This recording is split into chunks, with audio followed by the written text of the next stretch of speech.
Hello everyone, welcome back to my channel. So guys, हम हनयुन जिन और फ्लिक्स का एफएफ एक्सप्लेन करने वाली हूँ। गाइस, इसमें भी मैं हनयुन जिन को ही टॉप रखूँगी क्योंकि मुझे ज़्यादा आइडिया नहीं था, किसी ने मुझे बताया नहीं, बस उन लोगों को यही चाहिए था, तो मैंने सोचा क्यों ना मैं आपको ये एफएफ एक्सप्लेन कर दूँ। So start.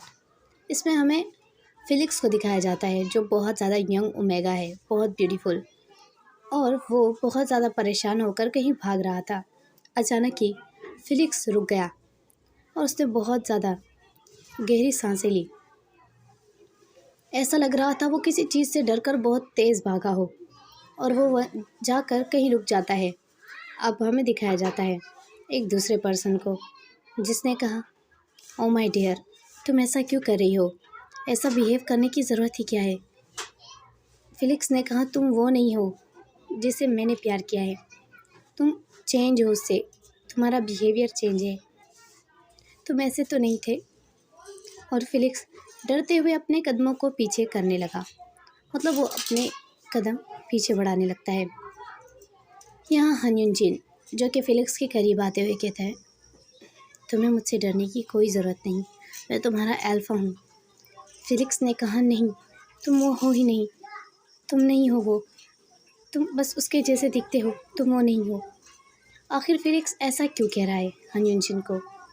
फिलिक्स अब कहता है, तुम कुछ ही पल में बदल जाते हो, कभी तुम मुझसे प्यार करते हो और कभी एक ऐसे जानवर की तरह मुझसे रिएक्ट करते हो।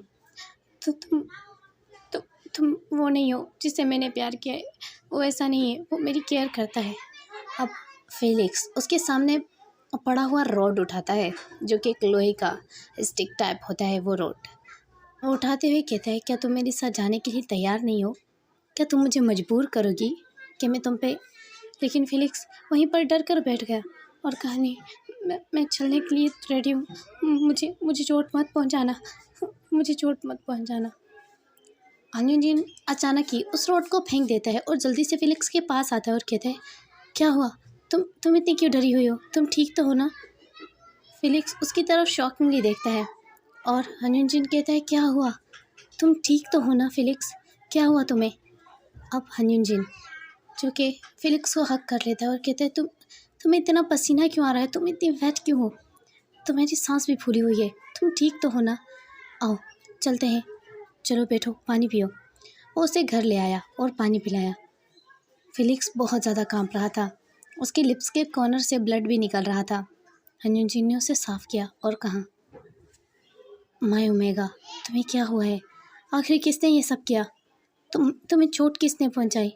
फिलिक्स उसे देख रहा था और कुछ भी नहीं कहा। फिलिक्स ने रोते हुए से हक कर लिया।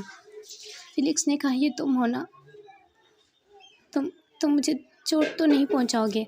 हनयुन जिन ने कहा, नहीं, मैं तुमसे प्यार करता हूँ, मैं कैसे चोट पहुंचा सकता हूँ तुम्हें? तुम पागल हो चुकी हो, क्या मैं तुम्हें चोट पहुंचाऊंगा? अब फिलिक्स को उसने लेटा दिया और कहा, चलो सो जाओ, मैं तुम्हारे लिए कुछ बना कर आता हूँ। फिलिक्स लेटते हुए बहुत ज़्यादा डर रहा था। अब हमें इस स्टोरी का फ्लैशबैक दिखाया जाता है। एक लड़का जो कि बहुत ज़्यादा हैंडसम था, उसके ब्लॉन्ड हेयर थे, और एक ओमेगा जिसका वो क्रश था। ये ओमेगा कोई और नहीं, फिलिक्स है। फिलिक्स हनयुन जिन को हमेशा ही गैलरी से झांक कर देखता रहता था क्योंकि वो one of the most handsome alpha था और बहुत ज़्यादा उसे बाइक राइडिंग करना, रूड बिहेवियर करना और किसी को भाव ना देना, ये सब बहुत पसंद था। फिलिक्स उस अल्फ़ा की तरफ देखता था, लेकिन ऐसा नहीं है सिर्फ फिलिक्स ही उस अल्फ़ा को देखता रहता है, वो अल्फ़ा भी कभी कभी फिलिक्स को देखता था। अल्फ़ा अपने मन में जानता था कि फिलिक्स का उस पर क्रश है। यहाँ हमें वैलेंटाइन डे के दिन दिखाया जाता है।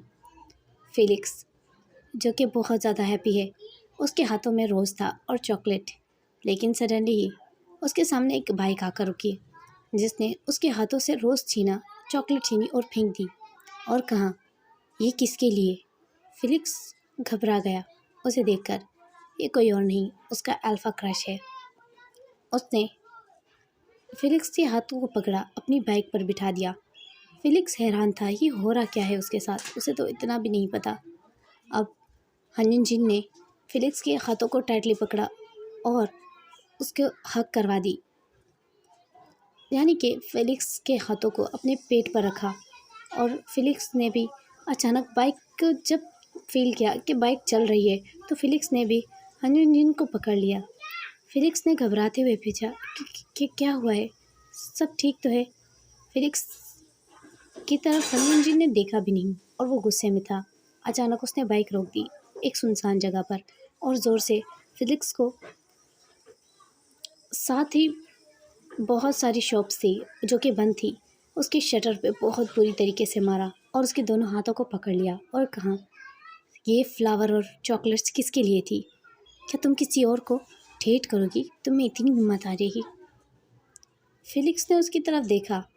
फिलिक्स अपने मन में जानता था कि ये फ्लावर्स और चॉकलेट उसने किसके लिए ली हैं, लेकिन हनयुन जिन, जो कि उसके बिहेवियर से फिलिक्स थोड़ा डर जाता है। फिलिक्स कहता है वो, लेकिन हनयुन जिन उसे बोलने का मौका ही नहीं दे रहा था।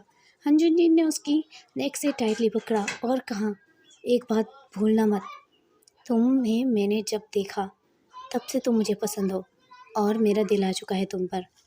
और अगर तुमने गलती से भी किसी और का नाम लिया या किसी और की तरफ देखने की भी कोशिश की, मैं इस दुनिया को जला दूंगा। और हाँ, वो फ्लावर, वो चॉकलेट फिर से अगर मैंने तुम्हारे हाथों में देख लिया ना, तो अच्छा नहीं होगा। मैं पूरी दुनिया के फ्लावर्स को जला दूंगा। और ये किसके लिए था, बोलो? फिलिक्स ने कहा, वो तुम्हारे लिए था। फिलिक्स की आंखों से आंसू निकलने लगे। फिलिक्स बहुत घबरा गया था। हनयुन जिन ने स्माइल किया और उसे हक कर लिया और कहा, सच में? तो तुम्हें पहले बताना चाहिए था। हनयुन जिन ने उसके आंसू साफ किए और कहा, तुम्हें अच्छे से पता होना चाहिए तुम किससे बिलोंग करती हो। फिलिक्स ने हाँ में सर हिलाया और कहा, मुझे पता है कि मैं तुमसे बिलोंग करती हूँ। उस अल्फ़ा ने स्माइल दी और स्माइल करने के बाद अल्फ़ा ने फिलिक्स को टाइटली हक किया और कहा, आई एम सॉरी, मैंने अचानक ही तुम्हारे साथ अच्छा बिहेव नहीं किया, इसके लिए मुझे माफ़ कर दो। फिलिक्स बहुत ज़्यादा घबरा चुका था और उसकी आंखों से आंसू भी निकल रहे थे। हनयुन जी ने उसकी आंखें साफ़ की और कहा, मुझे इसके लिए माफ़ कर दो, मैंने अच्छा बिहेव नहीं किया तुम्हारे साथ।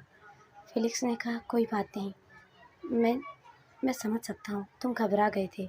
हनयुन जी ने कहा, घबरा गया था तुम्हें खोने से।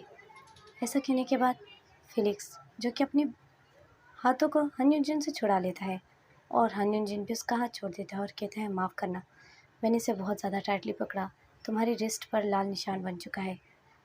फिलिक्स ने अपने रिस्ट पर लाल निशान को देखा और कहा, हाँ, आज तक मेरे हाथों को इतनी टाइटली किसी ने पकड़ा नहीं था। वो ओमेगा, जो कि अल्फ़ा की तरफ देख रहा था, उसने एक क्यूट सी स्माइल दी और कहा, पर कोई बात नहीं, मुझे पता है तुम बहुत ज़्यादा ऑब्सेस हो, इसलिए ऐसा बिहेव किया तुमने, पर कोई बात नहीं। हनजू जी ने कहा, चलो चलते हैं। फिलिक्स ने कहा, कहाँ?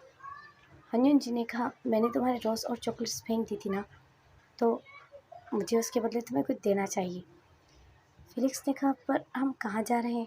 हनयुन जी ने कहा, ये मत पूछो। हनयुन जी ने उसे अपनी बाइक पर बिठा दिया और फिलिक्स भी चुपचाप बैठ जाता है। वो उसे एक बहुत ही ब्यूटीफुल मैंशन में ले आता है जो पूरा डेकोरेट हो चुका था फ्लावर से। फिलिक्स यहाँ थोड़ा घबरा जाता है उस मैंशन को देखकर, क्योंकि वो बहुत ही बड़ा और सारा रेड रोज से सजा हुआ था। फिलिक्स ने घबराते हुए कहा, हनयुन जिन, तुम मुझे यहाँ क्यों लाए हो? फिलिक्स थोड़ा घबरा गया था वहाँ की डेकोरेशन को देखकर।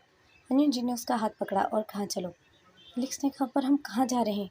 हनयुन जिन उसे रूम के अंदर ले गया और रूम दिखाया जो कि बहुत परफेक्टली डेकोरेट था, जैसे कि वेडिंग नाइट में एक रूम डेकोरेट होता है। फिलिक्स ने उस रूम को देखा जो कि रेड रोज और कैंडल से पूरा डेकोरेट था। फिलिक्स ने घबराते हुए हनयुन जिन से पूछा, ओह, तो ये तुमने डेकोरेट किया है? हनयुन जिन ने एक डेविल स्माइल की और कहा, हाँ, मैंने डेकोरेट किया है। नेक्स्ट पार्ट में क्या होगा वो हमें बाद में पता चलेगा। ये फैन फिक्शन आप लोगों को कैसा लगा कमेंट में बता दीजिएगा। और हाँ, वीडियो अच्छी लगी हो तो लाइक, कमेंट और शेयर कर देना। See you in next video. Bye.